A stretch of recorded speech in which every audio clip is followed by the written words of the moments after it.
자, 맨 처음에는 최종 생산물의 시장 가치, 생산의 측면에서 봐요. 그런데 지출은 방금 본 대로 소비, 투자, 정부지 이렇게 돼요. 왜 이게 일치되느냐? 아까 여러분 머릿속에 순환이 있잖아요.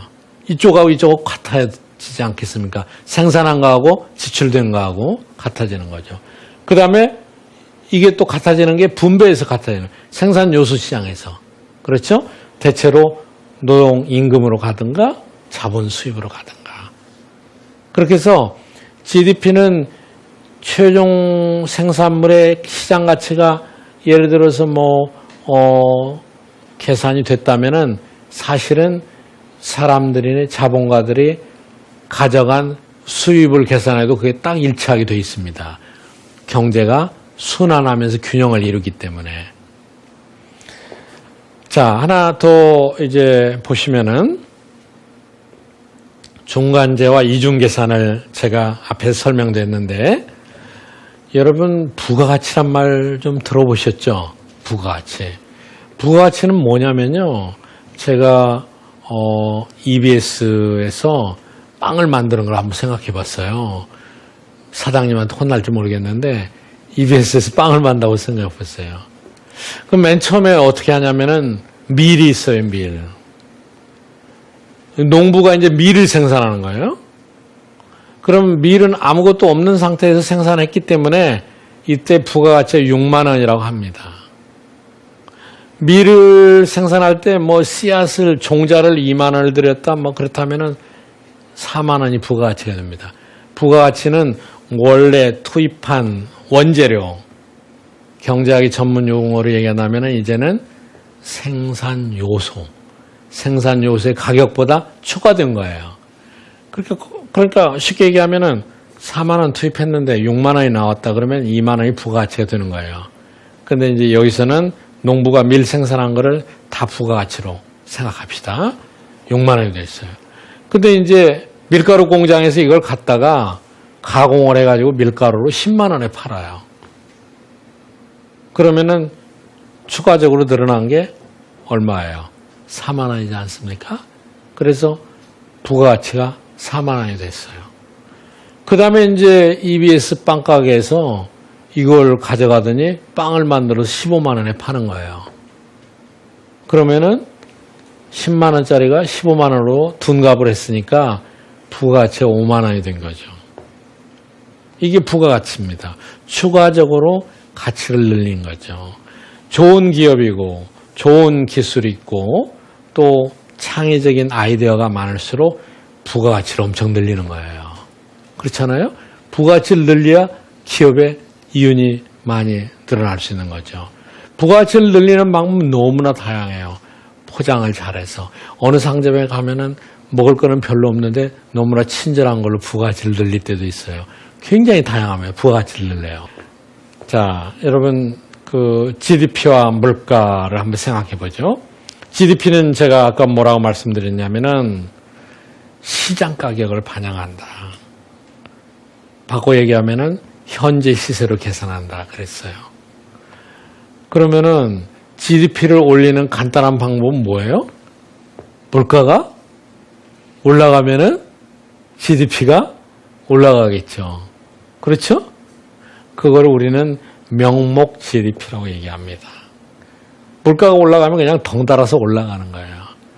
생산량은 똑같은데 물가가 올라가면은 생산량의 가치가, 시장 가치가 올라가는 건 당연하지 않겠습니까?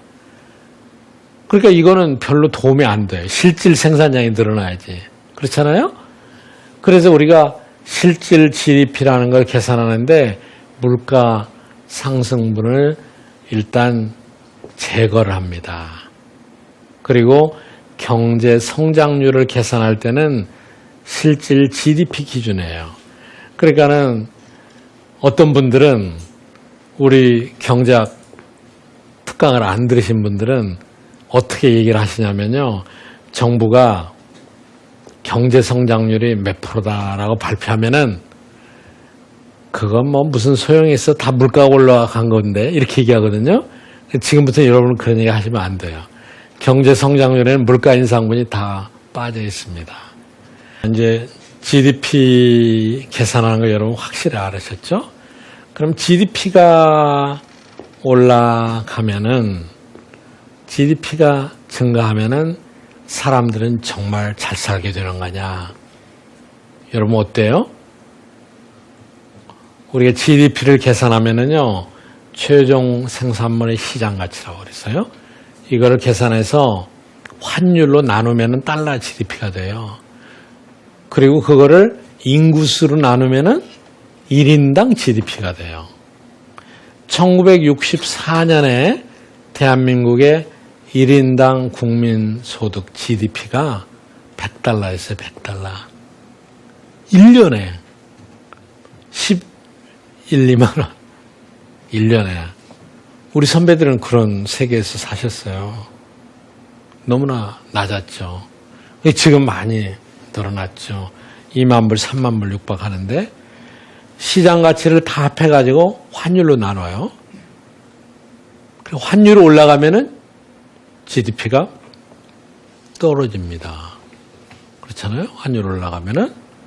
자, 그러면은 GDP가 올라가면은 사람들의 후생이 늘어나느냐? 반드시 항상 그렇지는 않다. 왜 안 그러느냐?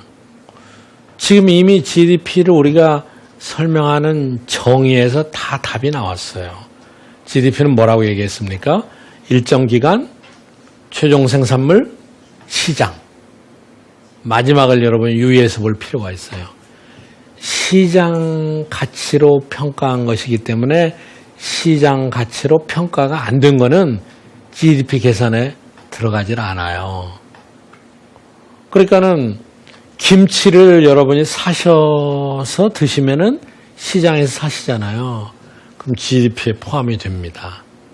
근데 김치를 집에서 담궈 드시면은 GDP에는 계산이 안 돼요. 비시장 활동은 GDP에 들어가지 않습니다. 또 GDP가 증가되려면은 어떤 현상들이 일어나느냐? 공장을 세우고 생산을 많이 해야 돼요. 그렇죠? 환경이 오염될 수도 있어요. 그런 것들은 가만히 안 됩니다. 사람들의 생활의 질, 라이프 퀄리티 이런 거하고는 관계가 항상 없다는 게 아니라 적을 수도 있습니다. 그런데 그렇다고 해서 그럼 GDP가 아무것도 아니다 이렇게 생각할 수 있는데 그렇지는 않습니다. GDP가 가장 중요한 것은 경제활동의 수준과 추세를 반영해요. 지금 어떻게 가고 있는가 그걸 분명히 우리가 알 수 있어요. 경제지표 중에서 숲을 볼 때 가장 중요한 지표가 GDP가 되는 겁니다. GDP가 이런 약점이 있기 때문에 GDP를 여러 관점에서 평가철하하는 경우도 있습니다. 예를 들자면은 여름철에 여러분 모기 때문에 가끔 고생하시죠? 모기가 있는 나라하고 모기가 없는 나라를 생각해 보면은 모기가 있어서 모기를 방지하기 위한 지출을 많이 하시는 거예요. 모기장도 사고 모기 약도 사고 그러면은 시장에서 이게 다 거래가 되죠. 그렇기 때문에 이건 GDP가 올라갑니다. 그러나 모기가 아예 없으면은 이런 거는 필요가 없으니까 시장 거래가 없죠. 그러니까 생활의 질은 시장에서 이거 안 사고 모기 없는 데가 낫겠죠. 그렇습니다. 주부의 노동도 마찬가지예요. 어머니, 할머님 얼마나 집에서 열심히 일하십니까? 그런데 주부의 노동은 시장에서 거래되지 않기 때문에 여기에 평가해서 들어가질 않습니다. 그래서 GDP가 큰 경제가 되려면은 시장화가 많은 것들이 시장에서 거래되면은 자연스럽게 시장에서 거래되는 게 많기 때문에 GDP가 올라가게 되어 있습니다.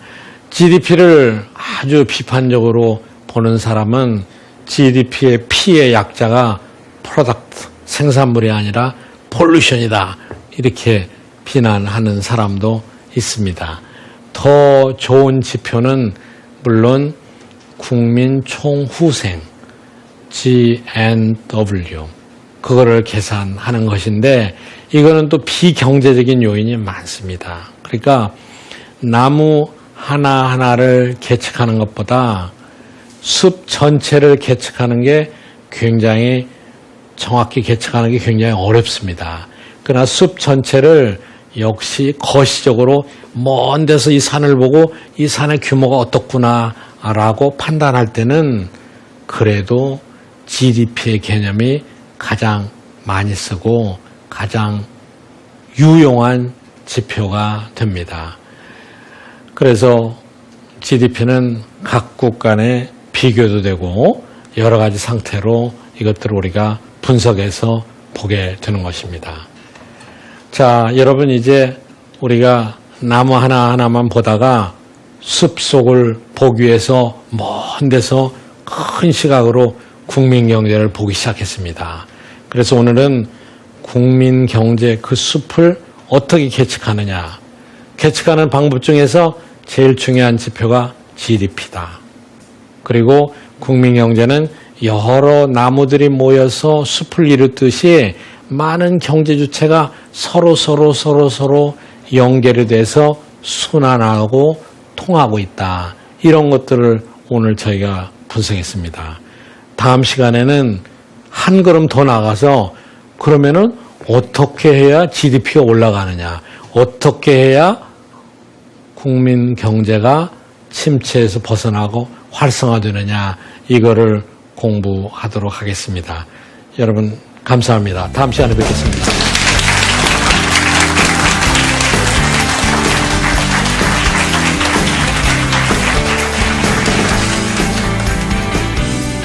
(1929년부터) 대공황이 시작돼요.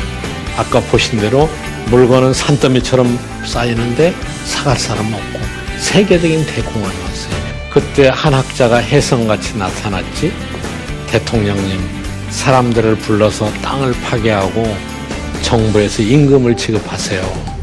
내일은 오늘 파놓은 땅을 다시 메우고 또 임금을 지불하세요. 2008년 금융위기가 딱 나자마자 미국에서 취한 정책이 뭐였느냐?